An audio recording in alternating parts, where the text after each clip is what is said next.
And for this section, each of the program directors is really going to start out with a brief overview of their program. And you can see a flyer in the handout section that will really give you some more meat about the program, but then we'll have a facilitated discussion in which we'll learn more about the sort of in and outs of the program, how kids access it, what's the funding like, what's the experience like. And so Dr. Olivia Hester is going to get us started today with her Aggie Achieve program at Texas A&M. And so I'm going to pass this over to Olivia. Great, thank you, Tessie. Howdy, that's what we say here at Texas A&M University. My name is Olivia Hester, and I'm the program director for Aggie Achieve. Aggie Achieve is the first 4-year comprehensive transition program in the state of Texas for students with intellectual and developmental disabilities. We really designed this program with the emphasis of all integrated into the Texas life. They live on campus alongside Texas A&M students. They're enrolled in courses. They have access to everything else that other Texas A&M students have access to, including football games. And are fully, we designed this program with students in mind, but also outcome driven. So certainly focusing on employment outcomes, helping them have internships on and off campus, and accessing classes that align with those employment goals. When our students graduate from Texas A&M, they do receive a certificate in interdisciplinary studies from Texas A&M.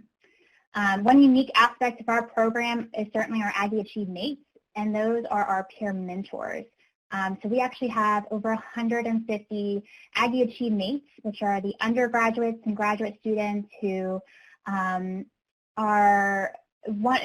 establish one-on-one relationships with our students and friendships. They help support them across campus. And what's neat about this aspect is we don't pay those students. They don't get volunteer hours. They're simply doing it because they want to be involved in the program. And so that support across campus has been huge, and we've seen our students grow tremendously because of that. Thanks. So we're going to pass it over to Mindy Lingo, and she's going to tell us about the Sooner Works at the University of Oklahoma. Hi, thanks for having me.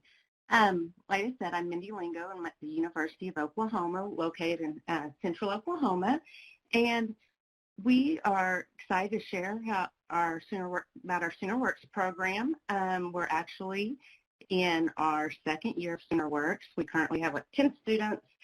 We started small, and we're growing with the program.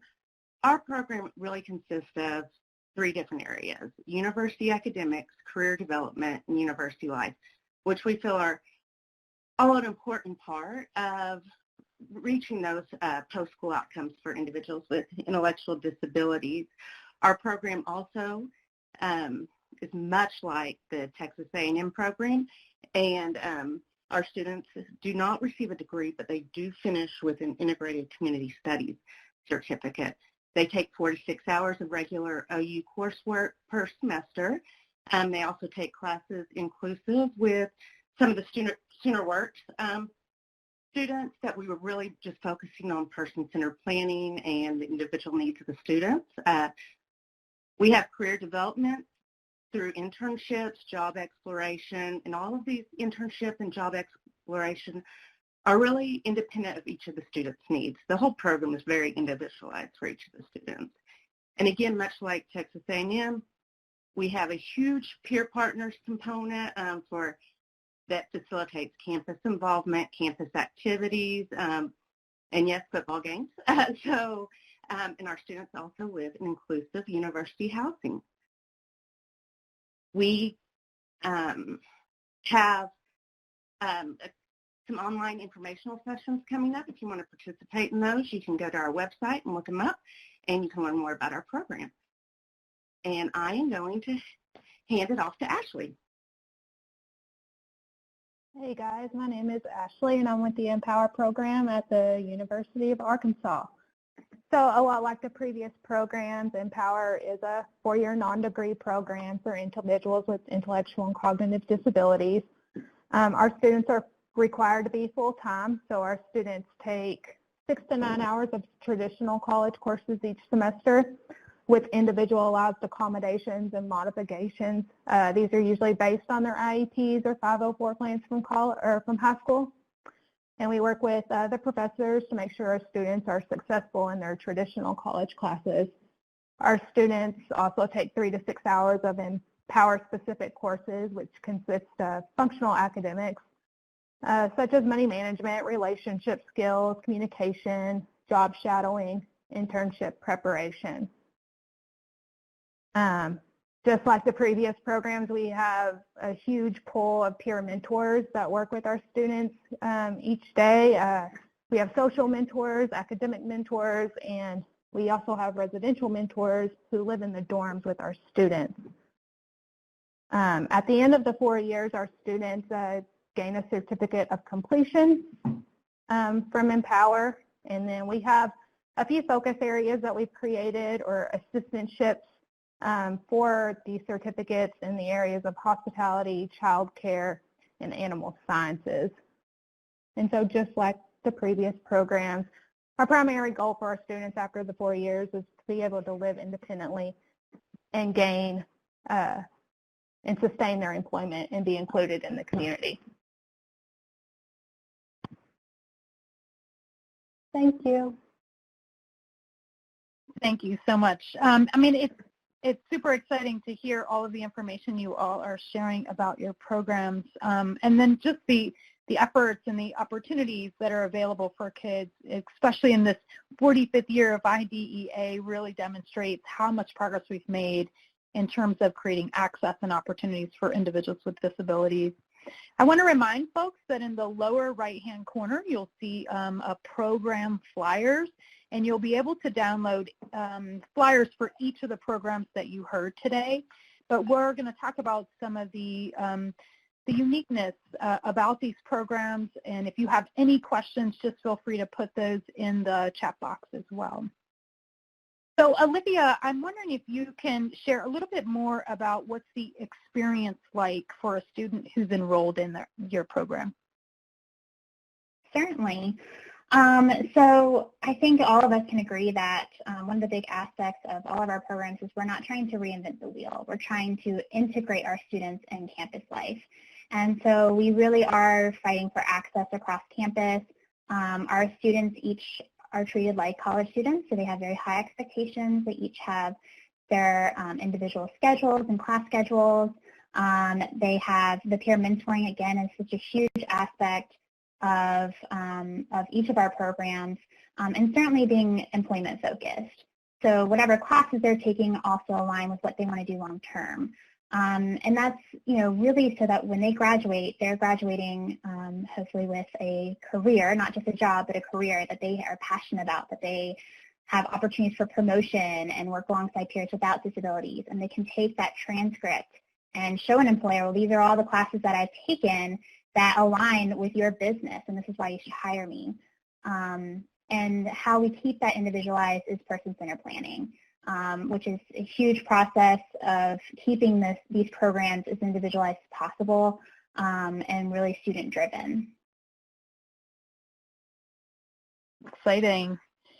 So it's interesting to hear that there's a lot of similarities in you all's programs. And so, Mindy, I'm curious if you can share just how does a student enroll in the program? What needs to happen for them to be able to get accepted and then be successful in that program? Great question. At OU, and I think the other programs are very similar, students have to have been served in an IEP in high school, have a documented intellectual disability, and have completed high school. So then they're welcome to apply to our program. Ours is all online.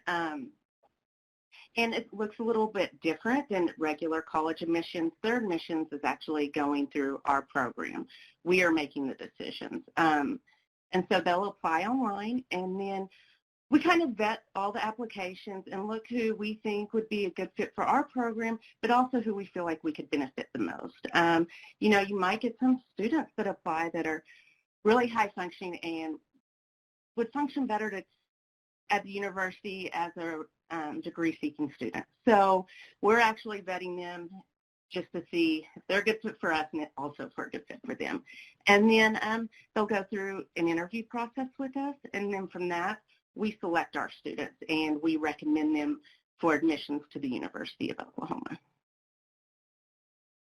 Just one follow-up question. Do you find that most of the students that you accept are from the state in which the program is based, or do you get out-of-state folks as well? Actually, we do get out-of-state, being in central Oklahoma. We're kind of close to several states around us, and right now we have 10 students, 5 are from Oklahoma, and 5 are from Texas. Excellent. And they're I know mostly we have from that DFW area. Right. Yeah, I know we have a lot of folks from all over the country, so it seems like it would be feasible for them to also have students who are applying for your program in Oklahoma. Mm-hmm. Excellent.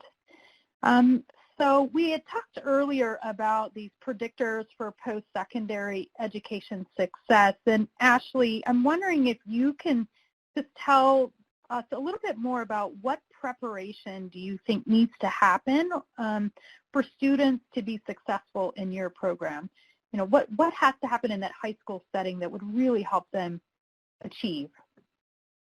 I think it's really important for the inclusion aspect, even in high school. You know, inclusion is always best, and for our students to be involved with the traditional population as much as possible. I think it's very important for students to work with their IEP team early on and start planning for those specific goals in the post-secondary program.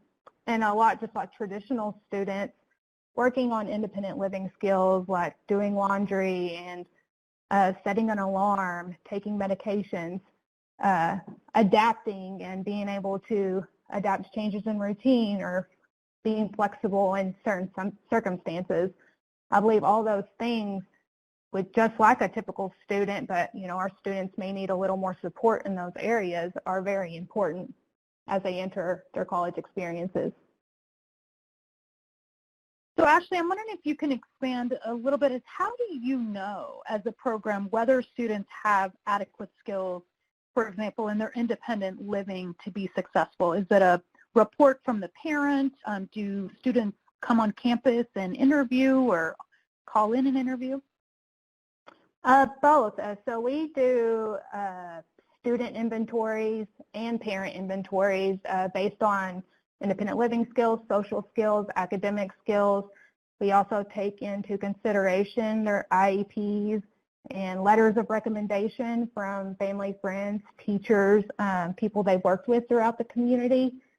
Pre-COVID, we were doing a lot of in-person interviews, but we do Zoom interviews now. And really, and I would say we get a lot out of the interview just by talking to the students and the parents to get a better feel of the student in a more, you know, verbal setting versus just what's written on paper. Awesome. And so Mindy, I'm wondering too if you can expand on some of the things you're also seeing in your program as those specific skills that a K-12 program should really be focusing on to help students be successful, not only in getting in, because it sounds like there's interview skills and, you know, presenting yourself, but also to maintain success over the course of the program. I'm going to piggyback on what Ashley said is inclusion. Like the students that are most successful, I'm finding in our program are the students that have been out in general ed classes. They've had a lot of extra instruction though from teachers and family in those key transition skills that was discussed earlier in the REL study. I mean, we're looking at these students as young adults on campus, and you're finding that fine line of where they've come from these pretty, I don't want to say sheltered, but really structured settings. And so they're coming into college, which is challenging for any student, regardless of a disability, where you have unstructured time. You have, you know, a lot more independence, a lot more decision-making. So we're seeing it's more successful with students who have been given those opportunities to express preferences. They've been given the opportunities to really advocate for themselves through disability awareness, self-advocacy. And then I was going to say we see a big improvement, a lot of success for our kids that have been given those opportunities outside of school in independence, like going to summer camps, the students that have gone to maybe some community college programs, things like that, that they've already experienced a little bit of that self-advocacy and independence in their current high school settings. Excellent. Thanks for sharing. So you had mentioned, this idea of the opportunities that students have, and I think a lot of that comes from how families advocate. And we talked about the high expectations. Are they advocating for their child to have access to these opportunities in general education, developing self-advocacy skills to be successful in this enrollment and attainment? And so, Olivia, I'm curious if you can share what role families play once they move to post-secondary education, because I know from being a professor, I know sometimes we push away with parents being engaged. So I'm wondering to what extent it happens in your program. Absolutely. Well, I will say that I think the transition for families is just as big as the transition for young adults. Families have a huge transition to go through because, as you were saying, in public school, they are receiving a lot of updates and information, and they're the ones who are advocating for their young adults. Where it kind of switches in post-secondary because the student really is the one who's advocating, and the parent turns to a different role of helping the student and advocating. And that can be a really big shock for some parents. Our students, because of FERPA, our students are, they have the rights to their own educational records, and so we really try and help our student communicate with the parents and vice versa. Certainly we communicate with families if, there's an emergency or something like that, but really we're trying to get the student ready for the real world. And their parent or guardian is not always going to be there. And so it really turns into the student taking a more active role and learning what does it mean to be a self-advocate, and then the parent helping facilitate that. That's exciting. And it seems like some of that needs to develop prior to going to college, where students are learning to be much more independent in the high school setting so that they can more easily transfer to a similar setting where they're kind of running their own education. Absolutely. So, Ashley, I think that's sorry. Oh, no, I was going to say absolutely. And I think that's also something that public schools can be doing is getting parents ready for that transition as well. Right. It's not the same when you're in post-secondary. Yeah, I think that parent readiness piece is huge. And I want to remind folks that IDEA does have funding available for supporting parents and educating parents about this, creating greater independence and self-advocacy for their students. So I know, I went to college, and I know that college is a lot more than going to classes and doing homework. And so I think, Ashley, you'd mentioned this in your program, but I'd really like if you can talk more about how your program really promotes social inclusion on campus, and if you're doing some of your online programming as well. What does that look like? Yeah, so our social mentors are probably one of the biggest pieces of our programming. So our students will have 5 to 10 social mentors throughout the week that really work with them to enhance the inclusion, whether that be eating lunch or playing games or taking them off campus to the park or going for a walk or we have tons of trails around Fayetteville, Arkansas, and just getting them out and about to feel really included into the community. With COVID, of course, it's been a little more difficult, but we've luckily been able to find different platforms such as we're using today to facilitate that social piece, like through Zoom and FaceTime. Our students are able to play games with peer mentors through the computer, have movie nights, and really still have those virtual activities given the pandemic. Right. And so these sound, this is a great opportunity for students, and I always am curious about how we include not just students with disabilities, but new students coming to campus. And so it sounds like you all have some great opportunities in place. So I guess some of the questions we get, I'm hoping, Olivia, you can help answer, is how do kids pay for this, right? Do they pay regular tuition? Do they qualify for scholarships? No, absolutely. That's a great question. So programs like Aggie Achieve and other programs are pretty expensive because you're paying for some kind of tuition along with program fees, housing, a meal plan. So those things can add up. It is relative to what tuition would be for a full-time student. However, for all of the programs on today, we're all comprehensive transition programs. And so that is a designation from the U.S. Department of Education that says that our students can apply for federal financial aid through the FAFSA. So students in CTP programs can apply based on financial need and can receive the Education Opportunity Grant, the Pell Grant, and Work Study. So that's been really great in helping all of our programs be more accessible to more families because we certainly don't want tuition to be the reason that students aren't accessing our programs. On top of that, we have several endowments in Aggie Achieve, scholarship-based endowments for families who do need some extra help in paying for the program. Excellent. And I'm curious, Mindy or Ashley, if either of you have other options for funding that are available through your institution? Ours isn't. Oh, go ahead, Ashley. Ours isn't really specific towards our institution, but some state vocational rehabilitation services offer tuition help for programs. We haven't have it fully approved in Arkansas yet, but I know there are quite a few states where they are able to get funding through vocational rehabilitation services. And also for students that are on Medicaid waiver in some states, they'll assist with tuition for these types of programs. And like Aggie Achieve, we do have an endowment that offers some scholarships to our students. Great. And Mindy, I think you had something to add.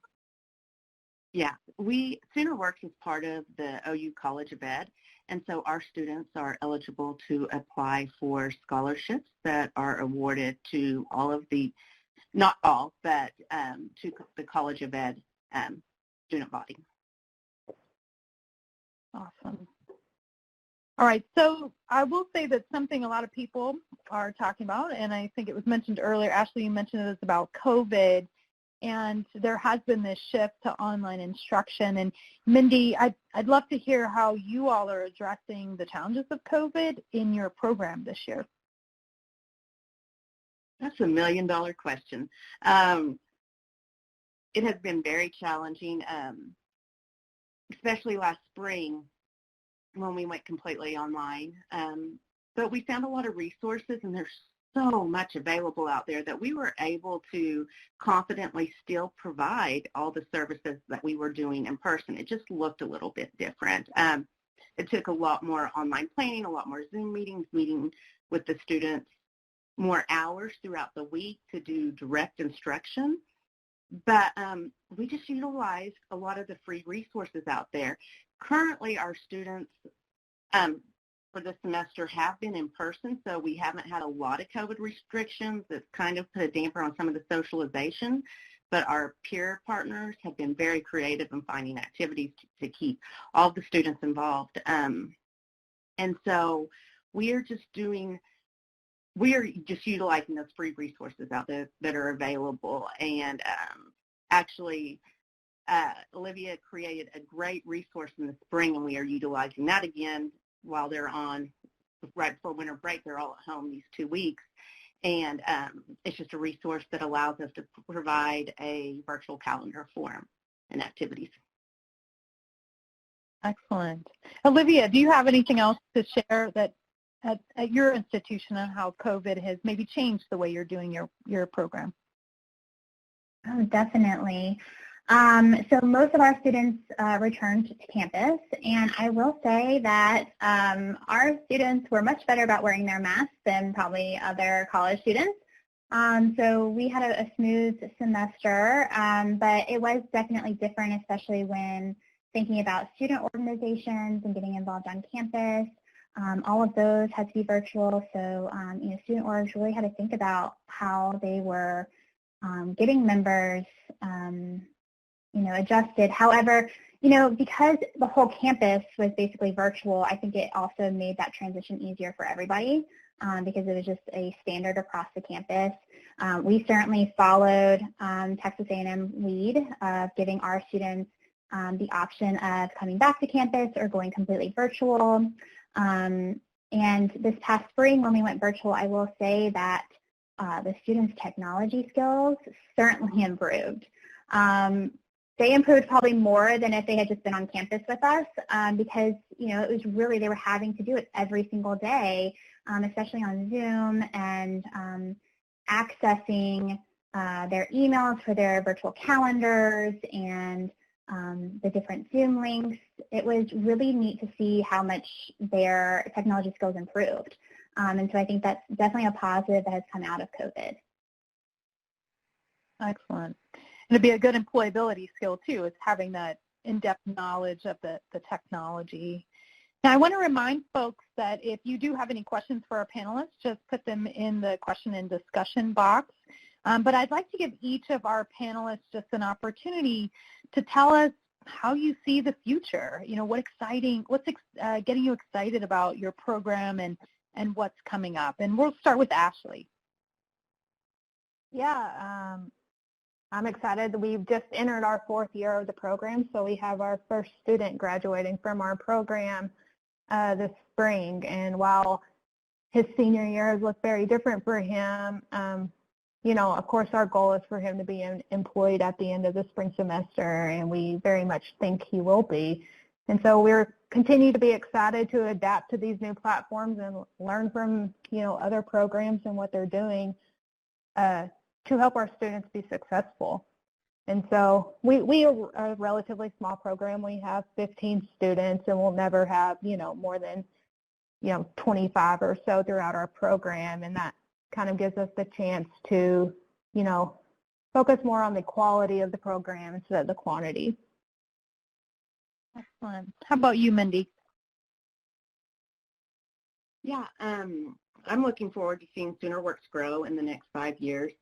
Like I said, we're starting out small and developing it as we progress. Also, I'm looking forward to growing not just SoonerWorks, but more programs for students across the country. I would really like to be able to see students get to pick programs based on their interests and not just location. And I think college is doing a great job of that. Currently in Oklahoma, we only have 2 programs available, one in northeastern Oklahoma and one in central Oklahoma. So I feel like SoonerWorks is going to be a part of growing those programs across the state. Okay, and finally, Olivia? Yeah, we're only in our 2nd year, and so we are slowly growing. But recently we received the TIPSA grant, the Transition and Post-Secondary Programs for Students with Intellectual Disabilities. And we're really excited about this because it will certainly help us in growing not only our program, but helping establish other programs across Texas. We are the only 4-year CTP program in Texas, and so the need in Texas is so great. And we've seen that through our missions, and we really need more programs like this in Texas. And so 2 other universities in Texas got this grant as well, the University of North Texas and Texas A&M San Antonio. So we've been collaborating with them as well as some other universities in Texas to try and be a resource for them to start similar programs. And so we are really excited about not only growing our program, but hopefully reaching more of the need in the state. Excellent. Thank you all. I think this is such a great opportunity to learn about these amazing programs, and I'm really looking forward to seeing where we are as a nation and having multiple programs, as Mindy mentioned, across the country and within different states. I specifically want to thank you all, our panelists, for joining us today. And then I want to remind our participants as well that the flyers for each of the programs are available in the download section. And I see that there is a question, and I will just open this up, is we have a parent who's looking for wait lists. And I think this comes back to this idea of we've got to really be increasing the number of programs so that students don't have to be on wait lists for these great opportunities. I don't know if any of you have a last-minute comment about that. It's just that, do you have wait lists? We do get asked about waitlist quite often. The only time that we have waitlist are for our final admission. So, let's say we accepted 10 students, we might have some students on a waitlist in case one of those 10 other students drops. Great. We're very similar at the University of Oklahoma with Sooner Works, but what we do is if a student doesn't get in the first round, we give them feedback and elaborate on what they can be working on throughout the next year, and we ask them to apply again the following year. Excellent. So we do have a question around equity, and is that an intentional part of the mission of each of your programs? And I think we'll start with Ashley. Yeah, I believe that is an intentional part of the program. I mean, that's something that we definitely want to grow within our campus and community, and that's something that we continue to work on each year for our program. How about you, Olivia? So I believe that all three of our programs, the funding piece of it was designated by the university as far as how much we charge. And we certainly, again, we don't want funding to be a reason that students can't attend programs. And so I think this is something that all three, I would imagine that all three programs are working on, but I know we certainly are working on at Texas A&M, is how do we make this program more accessible for everyone who wants to attend. And for those who are a good fit for our program, because going to college is expensive, and it's expensive certainly for any family, but especially for those with disabilities, because a lot of times they don't qualify for the same types of scholarships or state funding that might be available. For example, here in Texas, we have several state scholarships that aren't available for our program yet. And so working on that and how can we make that more accessible through changing legislation and things like that to change those state laws so that students with disabilities have those same access. So Mindy, we have a specific question, and I'll ask our other panelists as well, is do you provide training to your university faculty in which that are providing some of the instruction or services, and then how do you communicate with them about the coursework? Yeah, we kept our accommodations very similar to what our Disability Resource Office does at the University of Oklahoma. So all of our professors get an email with the students' accommodations and modifications. And then I reach out to each professor individually, especially our new professors. The ones that have had the students before are pretty comfortable with having students in their class that are part of Sooner Works.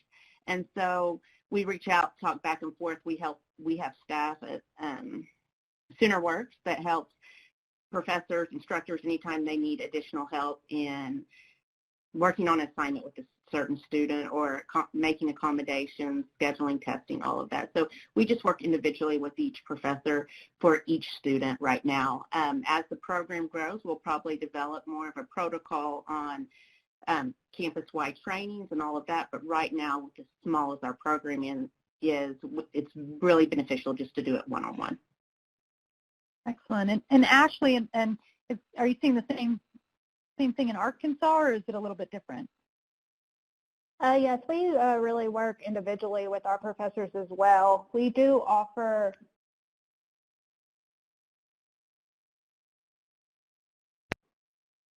I think I lost you for a sec. Sorry. That's okay.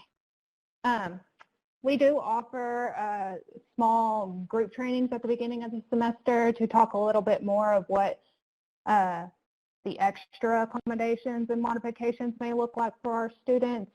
But really, we've worked with some of the same professors each semester, and so they are kind of familiar with our students. And we try to take as much off of the professor's plate as possible, since we are the ones that are, used to providing those types of accommodations.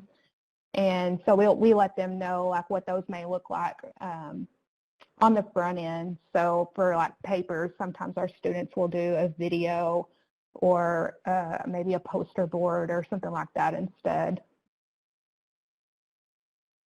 Great.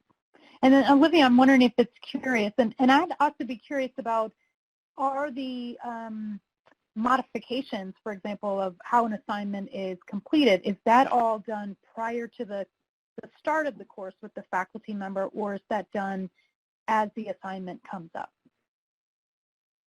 So at Aggie Achieve, we help modify the professor's syllabus before the course. And so, similar to what Ashley was saying, if they have a 5-page paper, then the student, the Aggie Achieve student has some options to show their learning, such as, submitting a PowerPoint or a podcast to show what they learned. They're still expected to do the same assignments as everyone else in the course. They are just showing their learning differently. And so that is something we work with the professor on ahead of time. But, for every professor, it's a little bit different depending on how comfortable they are. And it's been really neat to see. We've had a lot of great feedback from professors that have said, having an Aggie Achieve student in the class has made my teaching better, because I think I've been more cautious of my teaching, and my teaching has improved and has made it easier for others in the classroom as well. And so that's been a really cool aspect. We also have a study going on with how having an Achieve student in the classroom, how that impacts others in the classroom, other peers. Being in group work with our students during class, how does that impact other peers on campus or in that class? And so that's been interesting to also see, because I think that is one piece that's missing, is having students with disabilities on campus is great, not only for the student with the disability, not only for the professors, but for the campus at large. Hopefully one day when a Texas A&M student who has had access and friendship with one of our students, when they graduate and they start their own business, hopefully they'll look back and say, I want to hire someone with a disability because I had that experience back in college and saw how hard they can work and what a value that they can bring to my company. That is a great way to, I think, end our facilitated discussion. And I want to say I'm really looking forward to the findings of your study. So I want to thank again our panelists and our participants for your questions. And I'm going to pass this over to Lacy, who's going to take us into our next step.